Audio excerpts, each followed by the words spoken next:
Assim está escrito na palavra do Senhor. Dias depois, quando Jesus retornou a Cafarnaum, deixe-me lhe dizer uma coisa. A cidade de Cafarnaum foi quase como que uma base estratégica para Jesus. Ele se deslocava, algumas vezes ia até a Judeia, percorria as cidades da Galileia, mas sempre pernoitava, visitava, estava na cidade de Cafarnaum. E provavelmente, ou ele tinha uma casa naquele lugar, ou ele ficava na casa do apóstolo Pedro. Mas eu vou voltar a ler o texto. Diz que ele retornou a Cafarnaum. A notícia de que ele tinha voltado se espalhou rapidamente. Em pouco tempo, a casa onde estava hospedado ficou tão cheia que não havia lugar nem do lado de fora da porta. Enquanto ele anunciava a palavra de Deus, 4 homens vieram carregando um paralítico numa maca. Por causa da multidão, não tinham como levá-lo até Jesus. Então, abriram um buraco no teto, acima de onde Jesus estava. Em seguida, baixaram o homem na maca bem na frente dele. Ao ver a fé que eles tinham, Jesus disse ao paralítico: filho, seus pecados estão perdoados. Alguns dos mestres da lei que estavam ali sentados pensaram: o que ele está dizendo? Isso é blasfêmia, somente Deus pode perdoar pecados. Jesus logo percebeu o que eles estavam pensando e perguntou: por que vocês questionam essas coisas em seu coração? O que é mais fácil dizer ao paralítico? Seus pecados estão perdoados? Ou levante-se, pegue sua maca e ande? Mas eu lhes mostrarei que o Filho do Homem tem autoridade na terra para perdoar pecados. Levante-se, pegue sua maca e vá para casa. O homem se levantou de um salto, pegou sua maca e saiu andando diante de todos. A multidão ficou admirada e louvava a Deus, exclamando: nunca vimos nada igual. Você pode orar comigo por um instante? Pai, ilumina os nossos corações e usa cada palavra que vai ser proferida como canal da Tua graça para as nossas vidas. É isso que eu te peço, no nome de Jesus. Amém, irmãos? Amém, amém, amém. Eu disse no início que há algumas coisas você não pode fazer por você mesmo, mas me permita dizer-lhe que há certas coisas que somente amigos, e amigos de verdade, poderão fazer por você. Eu não sei se você já percebeu, mas o sofrimento, de alguma forma, ele quer que você acredite que é um peso na vida daqueles que te amam, que o amam. Eu não sei se você já passou por uma fase de dependência, não podia ir sozinho ao banheiro, não podia se alimentar, não podia cuidar de si próprio, não podia vestir sequer uma roupa. Eu confesso que provavelmente entre os nossos maiores desejos, especialmente num processo de envelhecimento, é não precisar, é não depender de ninguém. Eu estou enganado quando digo isso. Conheço gente que ora por isso todo dia, que o Senhor não me permita passar por uma situação assim. Mas eu preciso lhe dizer que há certas coisas que só amigos de verdade poderão fazer por você. E nesta hora o sentimento começa a entrar, ou penetrar em meu coração, é essa sensação de que eu estou sendo pesado. É aquele pai, é aquela mãe que se sente pesado na vida dos seus filhos e nas suas filhas. É aquele que está adoentado. Eu me recordo inúmeras vezes que papai não esperou que alguém viesse para ajudá-lo a fazer algo que sozinho ele não podia fazer. E aquilo parecia consumi-lo. Ele que sempre foi muito independente, sempre tomou iniciativas, agora não podia fazê-lo. E nessa história, sabe, irmãos, eu fico impressionado. Porque o texto vai me dizer, naquele capítulo, segunda parte do versículo 2, ainda, inclusive o versículo de número 3, que diz assim, que enquanto ele anunciava a palavra de Deus, 4 homens vieram carregando um paralítico numa maca. Eu quero quebrar talvez um mito, alguma coisa que não sei onde nós aprendemos e começamos a repetir. Os irmãos já perceberam que nem no texto de Marcos, nem no texto de Lucas, estes 4 são chamados de amigos do paralítico. Eles só são identificados assim, 4 homens. Mas em nenhum momento eles são identificados como amigos do paralítico. Isso é tão impressionante, sabe, irmãos? Porque, aliás, sabe, hoje pela manhã eu falei de um tema muito delicado. Lembra-se daquela história de gente que está inventando algo novo? Você acredita que eu encontrei gente querendo identificar quem eram os 4 amigos do paralítico, gente? Eu disse, tá demais, não está, irmãos? Está demais essa clarividência, esses ensinos ocultos, que eu não sei de onde é que esse pessoal está retirando. Tamanhas ideias, ou tantas ideias. Mas a Bíblia não diz, ou melhor, não identifica estes homens como 4 amigos. No entanto, deixa eu lhe dizer, aceite como prova de amor o fato de que alguém não desistiu de você. No texto sagrado, aqueles 4 homens, que nós chamamos de amigos do paralítico, eles parecem revelar exatamente essa atitude. A Bíblia diz no versículo 4 que por causa da multidão, eles não tinham como levá-lo até Jesus. E aí eles começam a fazer uma coisa que só amigo faz. A Bíblia diz que eles abriram um buraco no teto, acima de onde Jesus estava. É por isso que eu quero insistir com você. Se alguém ainda não desistiu de você, e tendo razões de sobra para ter desistido, se alguém ainda não se cansou de lhe dar uma nova oportunidade, se alguém ainda insiste em lhe perdoar, se alguém ainda insiste em continuar ao seu lado, dê graças a Deus. E eu posso lhe dizer, você é amado. Você é amado. Ah, pastor, mas eu olho à minha volta e não identifico isso. Se você olhar para os lados e não encontrar, olha para os céus. Que você vai encontrar alguém que não desistiu de você. É por isso que mesmo a Bíblia não identificando estes 4 como amigos, eu acabo concordando. Que de fato só um amigo mesmo para fazer algo assim. Mas continuo a ler o texto, sabem, irmãos? E eu chego a uma segunda observação. Aliás, é quase que uma sugestão. Identifique aqueles que Deus tem levantado para ser um segurador de cordas em sua vida. Você tem alguém assim? Alguém que tem segurado as suas cordas? O que é que isso tem a ver com o texto? Tudo. Versículo de número 4. Agora na segunda parte. Veja o que é que está escrito. Em seguida, baixaram o homem na maca. Gente, eu acho que esse deve ter sido um dos momentos mais delicados. Imaginou a necessidade de equilibrar, de deixarem as cordas no mesmo ritmo, na mesma velocidade, numa mesma extensão? Você imagina a situação daquele paralítico, o medo que provavelmente... Alguém aqui já deitou em uma maca estreita de um hospital e teve medo de cair? Eu também, eu confesso. Eu já passei por isso.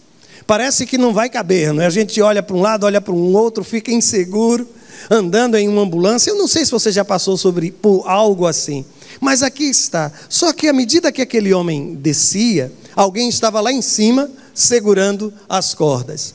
Você sabe quem foi o primeiro homem que usou essa expressão em relação à obra missionária? William Carey, o pai das missões modernas.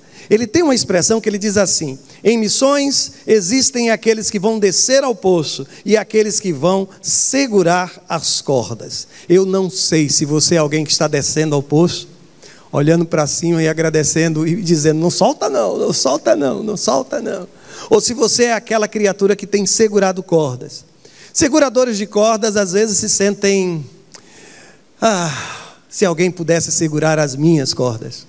Já passou por isso? E aqueles que estão descendo ao poço, entregam praticamente a sua própria vida, o seu futuro, o seu equilíbrio nas mãos de alguém. É por isso que às vezes eu leio essa história e quando os evangelhos identificam estes 4 apenas como 4 homens, eu não consigo dizer que não eram amigos, porque amigo é essa pessoa que segura as cordas, irmãos, segura as cordas. E uma coisa para mim extremamente preciosa, posso fazer em forma de pergunta? Para onde lhe levam as suas amizades? Para onde os seus amigos lhe conduzem? Eu leio a história e sabe o que é que penso? É que amigos de verdade são aqueles que nos levam para perto de Deus, para perto do Cristo. E aqueles 4 homens, que eu ouso chamar de amigos do paralítico, aliás, eu vou parar de chamá-lo de paralítico, porque ele já foi curado, né, irmãos? Que história é essa?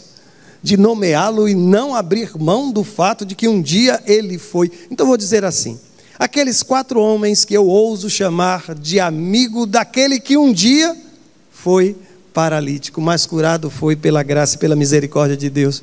Meu irmão, amigos de verdade são aqueles que nos levam para perto de Deus. Se você tem gente à sua volta, sabe, gente que você chama de amigo, a semelhança do filho pródigo, que granjeou alguns amigos enquanto tinha muito dinheiro, que conquistou a simpatia de tanta gente, deixa eu lhe dizer, não chame isso de amizade. Não chame de amigo aquele que está lhe afastando da casa de Deus. Não chame de amigo aquele que está lhe influenciando para quebrar uma aliança do seu casamento. Não chame de amigo aquele que está colocando diante de você as mais diferentes situações e todas elas contrárias ao propósito de Deus para a sua vida. Amigo de verdade, irmãos, nos leva à presença do Senhor. E sabem, no texto bíblico, no capítulo que mencionamos, o capítulo 2 e o versículo 4, vai dizendo assim: por causa da multidão não tinham como, vejam só, levá-lo até Jesus. Aí o versículo 4b, a segunda parte, diz: em seguida baixaram o homem na maca, e aí, veja essa expressão, bem na frente dele. Quem é esse dele aqui, irmãos? Jesus. Continua a ler, aí no versículo 5, veja só, a Bíblia diz que Jesus olha para aqueles 4 homens, que eu ouso chamar de amigos, e diz que ao ver a fé que eles tinham, você observou que está no plural? Jesus não está contemplando a fé daquele que um dia foi paralítico, mas está contemplando a fé de 5 homens que ali estão. Um que desejava ser curado e 4 que acreditavam que se colocassem aquele homem diante de Jesus, algo novo ia acontecer naquela vida. Eu já lhe fiz uma pergunta, não foi ao longo do sermão de hoje? Eu preciso fazer uma outra pergunta. A quem você poderia mandar essa mensagem ou dizer essas palavras? Eu sei que Deus colocou você em meu caminho. Você pode repetir comigo essa declaração? Diga aí, vai. Eu sei que Deus colocou você em meu caminho. Gente, quando a gente diz essas coisas no meio de uma congregação, parece que a gente está dizendo que todos que aqui estão foram colocados em nossa vida pela obra e pela graça do Senhor. Pastor, eu gostaria tanto de poder dizer isso. Tá, então deixa eu dizer uma coisa, você não entendeu nada, eu vou voltar para o início do sermão. Porque a história aqui não é encontrar alguém, é ser esta pessoa. É ser esta pessoa colocada no caminho do outro. É ser instrumento da graça de Deus para abençoar outras vidas. É por isso que o sermão de hoje começa dizendo que há certas coisas que somente amigos, e amigos de verdade, poderão fazer por você. Somente amigos de verdade. Mas eu continuo o sermão, sabem, irmãos? Para lhes dizer que há certas coisas que somente Deus poderá fazer por você. E aqui cessa o poder do amigo. Cessa a capacidade do amigo. E então, a partir desse instante, só quem pode fazer? Deus. Somente Deus, irmãos. Somente Deus pode fazer. E aí eu leio o texto. Jesus declara perdão sobre a vida daquele homem. E lembra-se do que aconteceu? Versículo 7. O que ele está dizendo? Isto é blasfêmia. Somente Deus pode perdoar pecados. Deixa eu dizer uma coisa, irmãos. Os irmãos ficariam chocados se eu dissesse que eles estavam certos? Parte dessa afirmação é verdadeira. Qual é a parte dessa declaração que é verdadeira? Que somente Deus pode perdoar pecados. O grande problema é que eles não viam em Jesus o Deus encarnado, a palavra encarnada. Eles não viam em Jesus o Deus que se fez homem. E aqui eu quero olhar para você. Olha, você não pode fazer isso, nem os seus amigos. O perdão que você tanto busca, a libertação da culpa, sabe, a libertação do fardo do pecado. Deixa eu lhe dizer, mentiram para você quando lhe disseram que você poderia por si só resolver isso. Não lhe falaram a verdade, lhe dizendo que se você for um fazedor de boas obras, sabe, um multiplicador de boas obras, se for uma pessoa com um coração puro, que enfim você vai conseguir. Deixa eu lhe dizer, perdão para os pecados, somente Deus pode conceder. Isso não é construído de baixo para cima, mas é graça que é derramada de cima para baixo. Por isso, deixe-me também concluir que o peso da culpa pode sim nos prender, mas a graça nos liberta, irmãos. Somente a graça, somente o amor de Deus apaga o que antes parecia ser imperdoável. E eu fico imaginando a voz de Jesus ecoando naquela casa. Porque dentro daquela casa tinha gente só ocupando espaço, né, irmãos? A Bíblia nem registra o que é que essas pessoas estavam fazendo ali. O que tem de gente curiosa quando vê uma aglomeração é algo impressionante. Você é desse tipo? O que está acontecendo ali? Dia desses, um engarrafamento enorme, eu vindo da Barra de São Miguel para Maceió, as pessoas querendo passar, e as criaturas que passavam pelo local, o que é que faziam? Diminuíam a velocidade do carro, tiravam fotos, filmavam. Eu disse, isso deve ser tudo jornalista, irmãos. Só pode ser daquela, não vou dizer os nomes das empresas, não sei o que web, não sei o que na hora, sabe? Deve ser, só pode ser. Porque onde tem uma concentração de pessoas, aliás, eu já passei uma fase na minha vida, eu me lembro muito bem disso. Os irmãos mais antigos devem lembrar que eu pregava 4 vezes por domingo, né? Pregava lá na primeira igreja, corria para cá, corria para lá, corria para cá. Eu estava de um jeito que eu não podia ver uma aglomeração. Se eu encontrasse, eu já ia abrindo a minha Bíblia e dizer: meus irmãos, abram as suas Bíblias.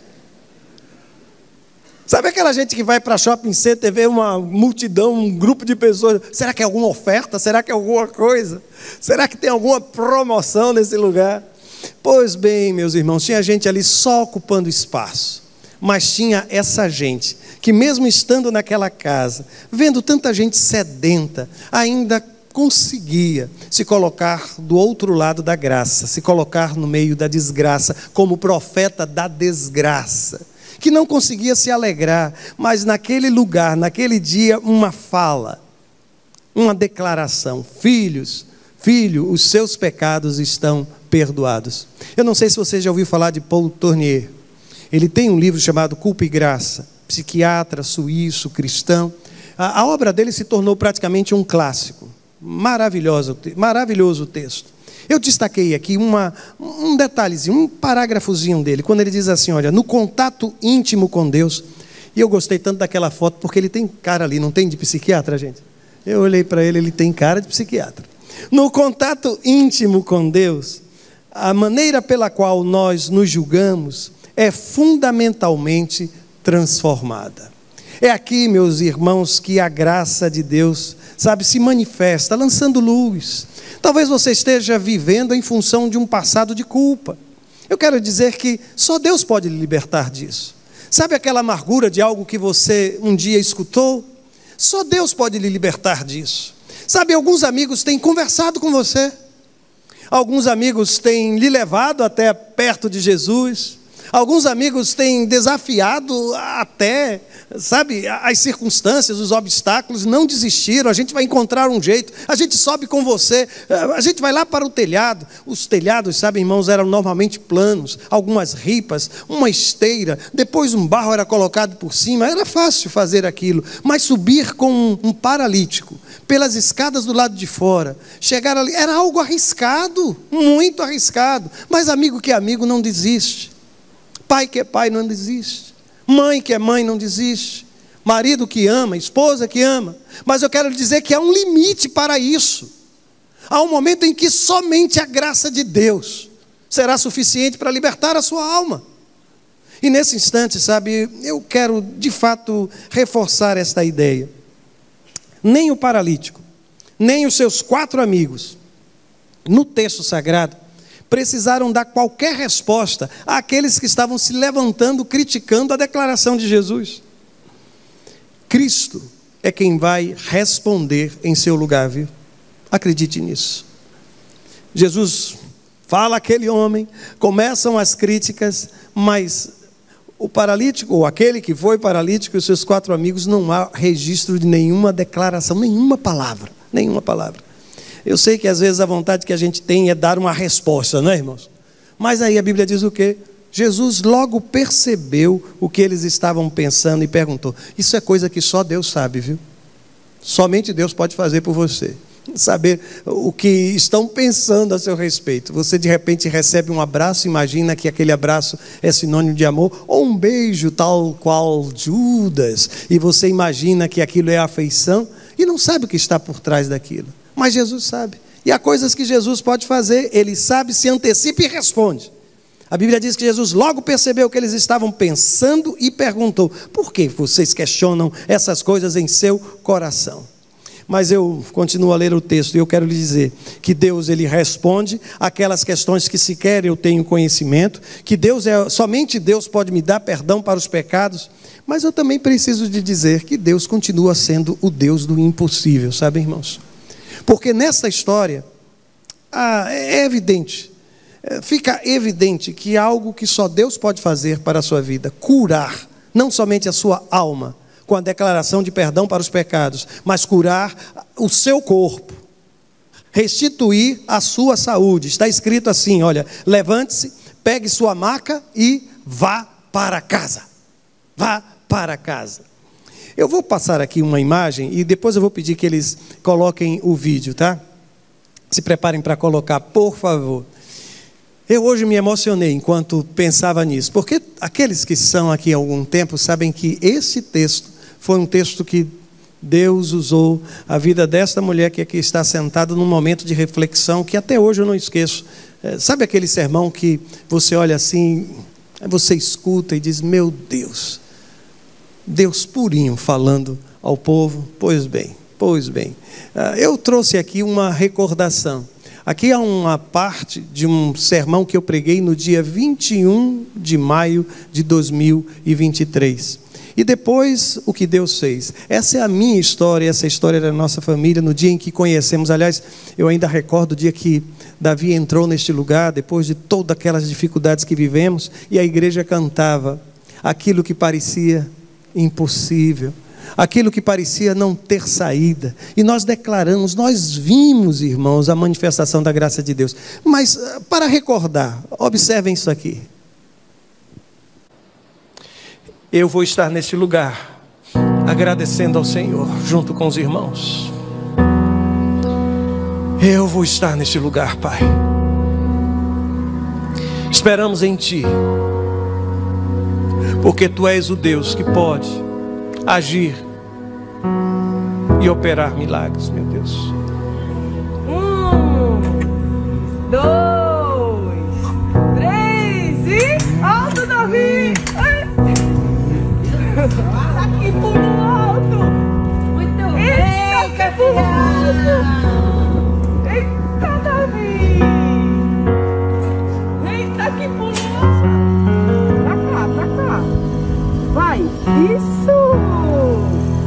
De novo, sua vez, bora! Sua vez!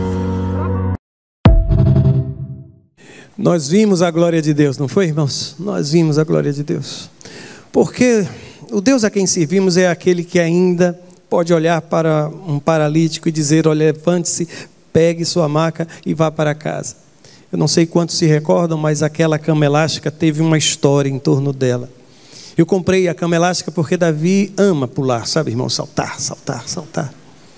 Só que eu não armei a cama elástica e deixei ela na garagem, em algum lugar, aguardando o momento oportuno para fazê-lo. Davi adoeceu.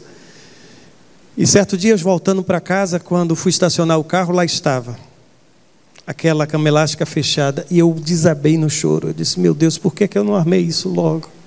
E se meu filho não voltar para casa, como vai ser? E eu orei tanto para que Deus me permitisse armar aquela cama.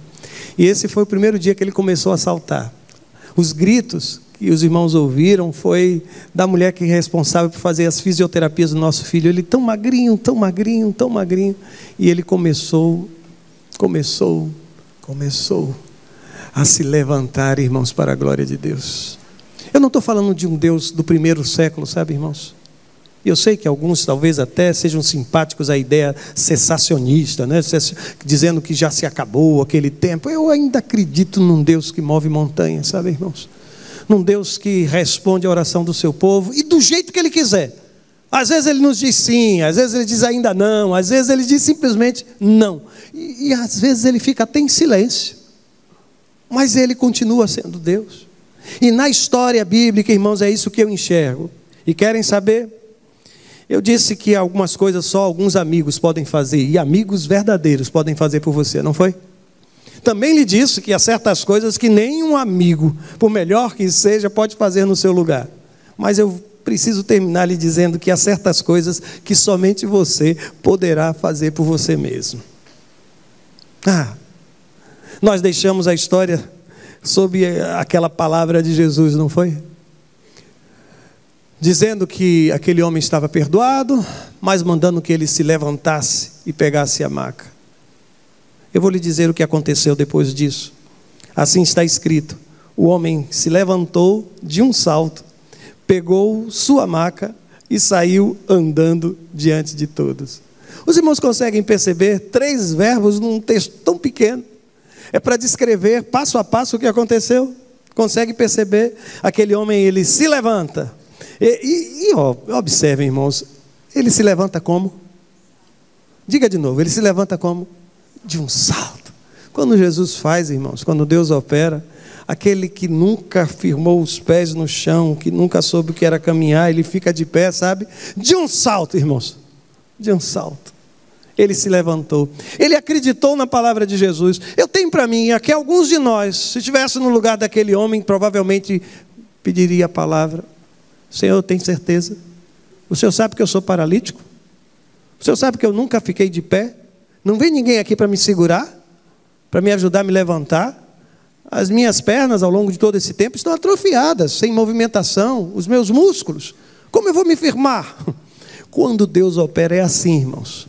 Aquele que um dia foi paralítico fica de pé e fica de pé num salto. E aí o texto diz que ele pegou a maca. Eu fico imaginando ele olhando para a maca olhando para ele, né, irmãos? Viveu a vida inteira naquela maca, chegou naquele lugar carregado naquela maca, mas agora ele ia sair dali como, irmãos? Carregando a maca que um dia ele carregou. Os papéis foram invertidos. A maca agora é quem precisava ser carregada. E aí o texto ainda diz que ele saiu andando.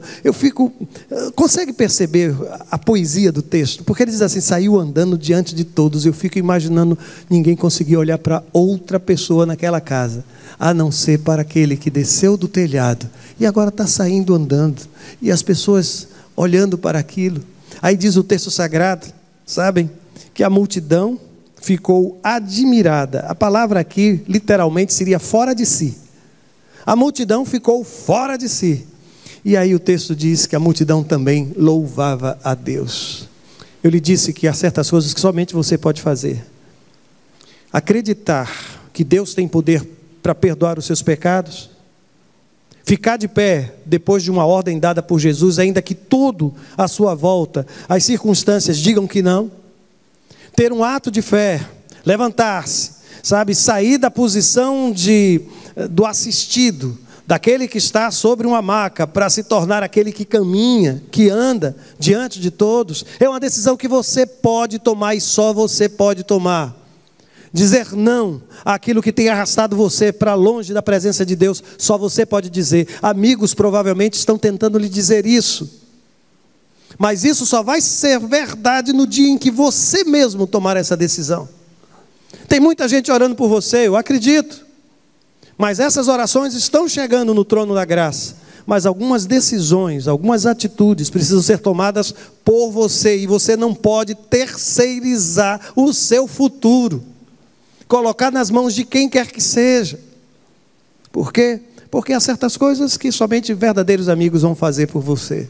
Há outras que somente Deus pode fazer. Mas algumas coisas precisarão ser resultado de sua decisão, de sua postura, sabe? Do seu posicionamento. Você precisa enxergar a vida de outro jeito. E precisa se tornar motivo para que o nome de Deus seja louvado neste mundo. Aquele que entrou naquela casa pelo telhado, paralítico, saiu daquele lugar andando. E sabem, ao invés de suscitar no coração das pessoas piedade, misericórdia, preocupação, era o contrário. E eu queria que tivesse um capítulo ainda nessa história, sabe, irmãos? Eu queria que ficasse registrado o momento do encontro dele com os 4. Eu acho que é capaz de ter... Imaginaram 4 amigos pegando aquele que foi paralítico, jogando aquela criatura para cima? Eu fico imaginando. Devem ter sacudido ele para cima e alguém deve ter... Não faça isso, o rapaz acabou de ficar curado, vocês já querem... Eu fico imaginando o sorriso, sabe, no rosto de todos aqueles. Eu fico imaginando a expressão, o sentimento de alegria. Porque, meu Deus, que alegria quando Deus usa a minha vida, usa a sua vida para abençoar a vida de outras pessoas. A alegria se espalha, se multiplica. Eu fico imaginando o que aconteceu quando ele voltou para casa. Eu até penso, sabe, irmãos, e por favor, me perdoem, mas nessas horas eu fico refletindo tanta coisa.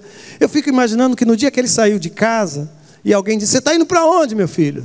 Ele disse, eu estou indo ver Jesus de Nazaré. E ele não estava fora, não, mas eu soube que ele chegou, está em Cafarnaum. Nós vamos lá para casa dele. E você vai como? Os meus 4 amigos estão aí.